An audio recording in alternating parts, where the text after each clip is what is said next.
सभी छात्रों को नमस्कार। सभी छात्र खुश होंगे, ये हमारी उम्मीद है। उम्मीद करते हैं कि आप सभी छात्र खुश होंगे और अच्छा पढ़ाई चल रहा होगा आप लोगों का, क्योंकि आपके एग्ज़ाम जो है वो बहुत ही नज़दीक हैं। तो सभी छात्र अच्छी पढ़ाई कर रहे होंगे। तो आज के वीडियो में लेकर आए हम बिना एग्रीकल्चर क्लासेस हिंदी, यानी कि रस। हिंदी में आपके रस लेकर आए हैं आज। तो देखिएगा, हम स्टार्ट करते हैं चैनल को, बिना एग्रीकल्चर चैनल को।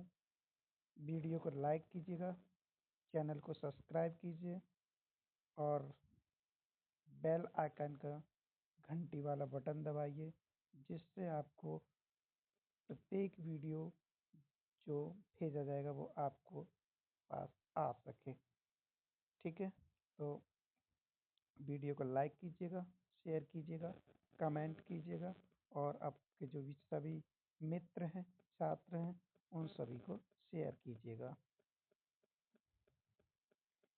इस बिना एग्रीकल्चर क्लासेस यूट्यूब चैनल पर आपको बिना एग्रीकल्चर क्लासेस में आपको एग्रीकल्चर के तीनों सब्जेक्ट, जिसमें पीसीएमबी, जिसमें पीसीएमबी,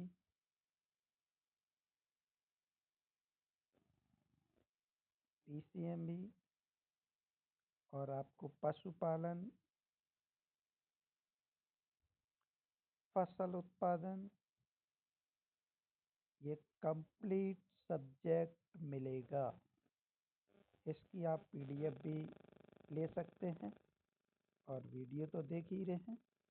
वीडियो को देखते रहिएगा, शेयर करते रहिएगा, कमेंट करते रहिएगा, लाइक भी करते रहिएगा। इसमें आपको और आर्ट्स की क्लासेस भी मिलेंगी। आर्ट्स की क्लासेस मिलेंगी सभी सब विषयों के साथ। सभी विषय मिलेंगे आर्ट्स के आपको।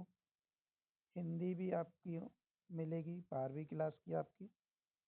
तो यहाँ चिंता करने की कोई आवश्यकता नहीं है। सभी क्लास आपको पूरी की पूरी क्लास यहाँ देखने को मिलेगी। और आपको कक्षा 10वीं में आपको साइंस भी मिलेगा। तो लगे रहिए, देखते रहिए बिना एग्रीकल्चर क्लासेस। ठीक है सभी छात्र, तो अब स्टार्ट करते हैं। हम स्टार्ट करते हैं आपके रस। जो रस है, तो रस की परिभाषा क्या होती है? तो रस की परिभाषा जो है आपके आचार्य विश्वनाथ के अनुसार, आचार्य विश्वनाथ ने रस की जो परिभाषा बताई है, उन्होंने बताया है कि काव्यम रसात्मक, काव्यम अर्थात यानी कविता, कहानी, उपन्यास को पढ़ने से, नाटक, सिनेमा को देखने से जिस आनंद की अनुभूति होती है, उसे हम क्या कहते हैं? रस कहते हैं। यानी कि आचार्य विश्वनाथ के अनुसार काव्यम रसात्मक, काव्यम अर्थात हम कह सकते हैं यानी कि कविता, कहानी, उपन्यास को पढ़ने से, नाटक और सिनेमा को देखने से जिस आनंद की हमें अनुभूति होती है, उसे हम रस कहते हैं। उससे हम क्या कहते हैं? रस कहते हैं। रस को काव्य की आत्मा भी कहा जाता है। यानी रस को क्या कहा जाता है? काव्य की आत्मा भी कहा जाता है। जो आपके रस हैं, रस के अंग, रस के 4 अंग होते हैं बेटा। कितने होते हैं? रस के 4 अंग होते हैं। एक स्थायी भाव, संचारी भाव, विभाव और अनुभाव। तो रस के 4 अंग होते हैं। याद रखिएगा, बहुत ही सरल भाषा में आपके लिए लेकर आए हैं। इस संचारी भाव, विभाव, अनुभाव की निष्पत्ति के सहायक भाव हैं। संचारी भाव, विभाव, अनुभाव रस की निष्पत्ति के क्या है बेटा? सहायक भाव हैं। आगे देखिएगा, यानी कि स्थायी भाव क्या है आपका? तो स्थायी भाव मानक मानव के हृदय में सदैव विद्यमान रहते हैं। जो स्थायी भाव होते हैं वो क्या रहते हैं? मानव के हृदय में सदैव विद्यमान रहते हैं। इनका अस्तित्व देर तक बना रहता है। ठीक है, संचारी भाव देखिएगा बेटा, विभाव के चित्त में जागृत होने वाले अस्थिर मनोविकार संचारी भाव पुकारे जाते हैं। इन्हें व्यभिचारी भाव भी कहा जाता है। संचारी भावों के दो नाम होते हैं, एक मोह और दूसरा जड़ता। संचारी भावों के कितने नाम होते हैं? दो नाम होते हैं, एक मोह होता है, दूसरा जड़ता होता है। ठीक, अनुभाव रस देखिएगा बेटा, नायक नायिका के हाव भाव प्रदर्शन की क्रिया को अनुभाव कहते हैं। यानी नायक और जो नायिका होते हैं उनके जो हाव भाव का जो प्रदर्शन होता है, जो प्रदर्शन की जो क्रिया होती है, उस क्रिया को हम अनुभाव कहते हैं। क्या कहते हैं बेटा? अनुभाव कहते हैं। ये तीन प्रकार के होते हैं, एक कायिक होते हैं जो शारीरिक चेष्टाएं होती हैं, एक मानसिक होता है, एक सात्विक होता है बेटा। विभाव देखिएगा, वे वे परिस्थितियों जिनके कारण स्थायी भाव जागृत होते हैं उन्हें हम विभाव कहते हैं। आगे देखिएगा बेटा,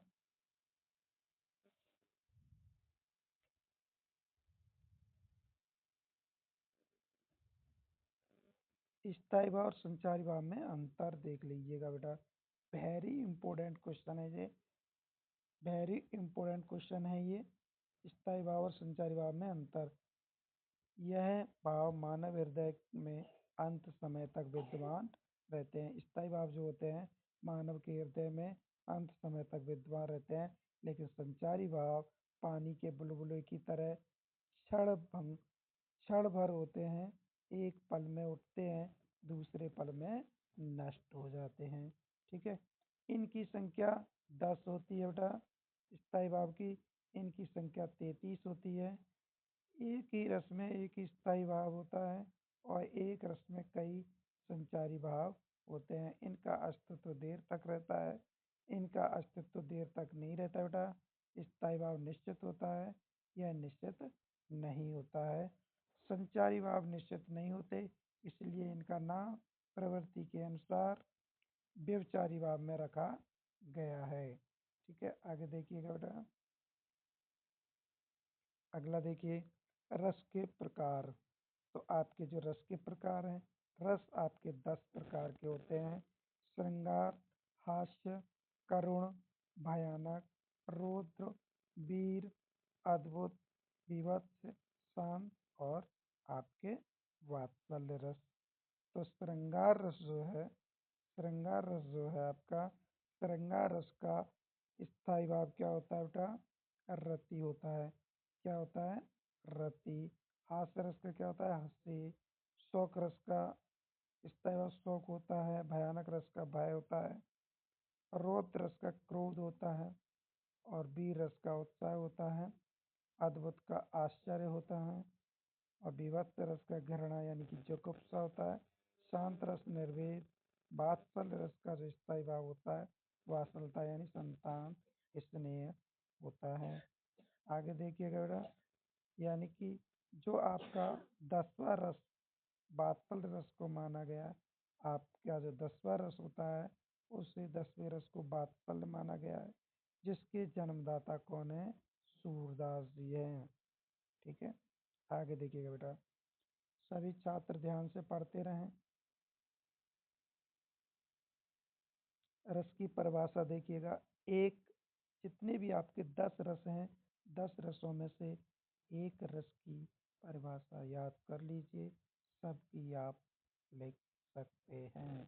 तो लिख दीजिएगा, सहृदय के हृदय में स्थित। अब आप किस रस की परिभाषा लिख रहे हैं उसके हिसाब से आप लिख सकते हैं।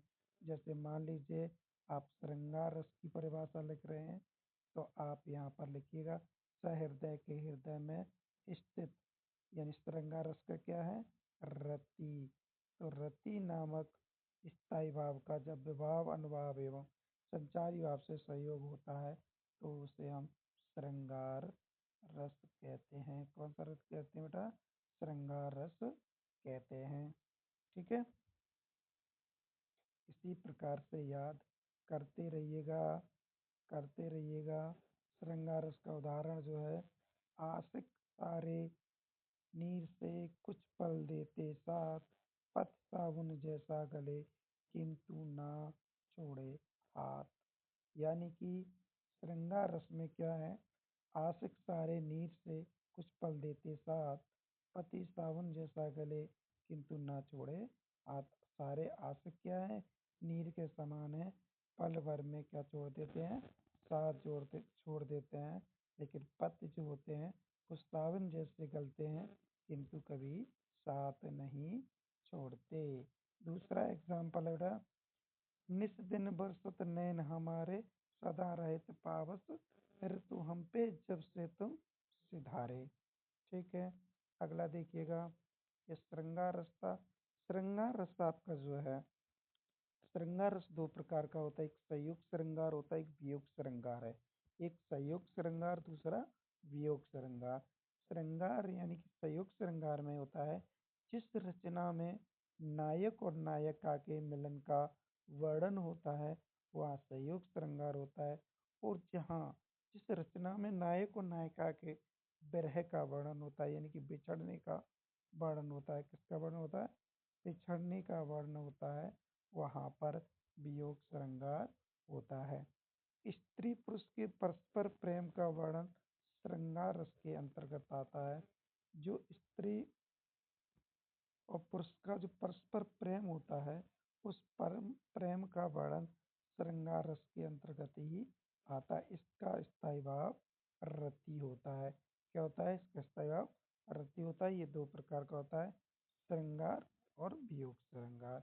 ये दोनों आपस में विरोधी भावों को अनुभूति कराते हैं, ये पुष्टि रति ही करते हैं। अगला देखिएगा, आगे देखिएगा, वात्सल्य रस। वात्सल्य रस जो है माता पिता के स्नेह की अभिव्यक्ति के भाव को व्यक्त करने वाला जो रस होता है वो वात्सल्य रस कहलाता है। बेटा आगे देखिएगा, अगला देखिएगा, हास्य रस। तो परिभाषा तो आपको मैंने पीछे बता ही दी है, आप परिभाषा वहीं से याद की कर लीजिएगा। एग्जाम्पल देखिएगा, हास्य रस का जिसमें हमें हंसी आती है। फादर ने बनवा दिए 3 कोट 6 पैंट, बेटा मेरा हो गया कॉलेज स्टूडेंट। ना, तो ऐसे उदाहरणों को हम पढ़ करके हंसी आती है, उससे हम हास्य रस कहते हैं, है ना। किस किस को जानिए, किस किस को रोइए, आराम बड़ी चीज है, मुंह ढक कर सोइए। बुरे समय को देख कर गंजे तू क्यों रोए, बुरे समय को देख कर गंजे तू क्यों रोए, किसी भी हालत में तेरा बाल नभा का होए। ठीक है बेटा, तो देखते रहिएगा, रस पढ़िएगा, बड़ा आनंद आता है रसों को पढ़ने में। करुण रस देखिएगा, प्रिय वो मेरा प्राण प्यारा कहाँ है, तुक जल निध डूबी का सहारा कहाँ है, लक मुख जिसका आज लो जी सकूं, वह हृदय हमारा नैन तारा कहाँ है। अगला देखिएगा था, अभी तो मुकुट बनाता माते, हुए कल ही हल्दी के हाथ, खिले बिना ते लाज के बोल, खिले बिना चुम्बन शून्य कपूर राय, रुक गया यही संसार बना सिंदूर अंगार। अगला देखिएगा बेटा, रुद्रस देखिएगा, संसार देखे अब हमारे शत्रु रण में मृत पड़े, करते हुए घोषणा बे हो गए उठकर खड़े। आगे देखिएगा, अगला देखिएगा, भयानक रस। एक और अजगर रही, एक और अजगर रही, लक एक और मृगराय, विपाल बटोही बीच ही परियो मूर्छा खाए। एक और अजगर रही, लक एक और मृगराय, विपाल बटोही बीच ही परियो मूर्छा का। ये भयानक है। कौन सा रस है, भयानक। यहाँ पर आपको भय हो रहा है। ठीक है, आगे देखिएगा, अगला है बी रस। सरफरोशी की तमन्ना अब हमारे दिल में है, देखना है जोर कितना बाजुए का तिल में। तो इस रस इसको पढ़ करके हमें क्या हो रही है, वीर यानी वीरता। तो ये हमारा कौन सा है, वीर रस है। सियासन हिल उठे राजवंशों ने, भ्रकुटी तानी थी, बूढ़े भारत में भी आई, फिर से नई जवानी थी।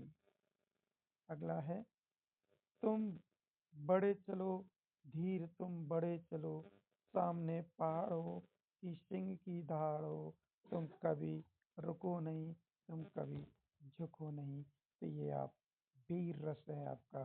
कौन सा रस है बेटा, वीर रस है। अगला देखिएगा अद्भुत रस। जिसको आपको अद्भुत हो रहा है, समझ में ही नहीं आ रहा क्या है इसमें, तो एक अचंबा देखा रे भाई, क्या देखा, एक अचंबा देखा रे भाई, ठाड़ा सिंह चरावे गाय। तो भैया क्या देखा, एक अचंबा देखा, क्या देखा अचंबे में, कि ठाड़ा सिंह गाय को चरा रहा है। तो कभी क्या ऐसा होता है, नहीं होता है ना। और सारी बिच नारी की नारी बिच, सारी की नारी है, कि नारी की सारी है ना। अगला है बिन पद चले सुने बिनु काना, कर बिन कर्म करे बिदु नाना, आनन रहित सकल रस भोगी, बिन वाणी भक्ता बड़ जोगी। तो ये आपके अद्भुत रस है। ये आपका कौन सा रस है, अद्भुत रस है बेटा। अगला देखिएगा पीवात्स रस। पड़ा सड़क पर एक भिखारी मैंने देखा, पड़ा सड़क पर एक भिखारी मैंने देखा, खून पीब उसके घाव से बहते देखा, भिन्न भिन्न करती भी सौ मक्खी चाट रही थी, उड़ा रहा था कोड़ी जैसे काट रही थी, जिसने देखा उसने अपनी नाक से कोड़ी, घृणा करता निकल गया ना डाली फूटी कौड़ी। तो ये कौन सा है, विभत्स रस है। कौन सा रस है बेटा, विभत्स रस है, शांत रस। अगला देखिएगा शांत रस है। तो शांत रस में बड़ा हुआ तो क्या हुआ, जैसे पेड़ खजूर, पंथी को छाया नहीं, फल लगे अति दूर। यानी कि इसका अर्थ ये है, उस खजूर के पेड़ की तरह ना बने, जो भले ही बड़ा हो लेकिन राहगीरों को छाया प्रदान नहीं कर सकता, और भले ही जिसमें फल लग जाए लेकिन कोई उससे पा नहीं सकता, क्योंकि वो बहुत ऊंचा होता है। कबीरदास जी कहते हैं कि जब आप जिंदगी में बड़े आदमी बन जाते हो तो उनकी मदद करें जो जरूरतमंद हैं, अन्यथा आपके बड़ा बनने का कोई लाभ नहीं है। तो इस प्रकार से छात्र रस देखते रहिएगा और पढ़ते रहिएगा। अगला देखिएगा बात्सल्य रस।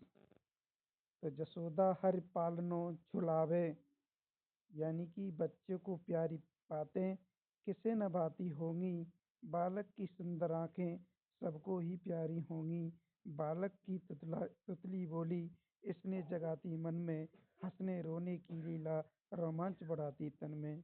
ठीक है, तो ये आपका वात्सल्य रस है। अगला देखिएगा, थोड़े से क्वेश्चन है इसमें। ठीक है, चलो आगे देखते हैं। आज के लिए इतना ही, मिलते हैं अगले वीडियो के साथ। नमस्ते।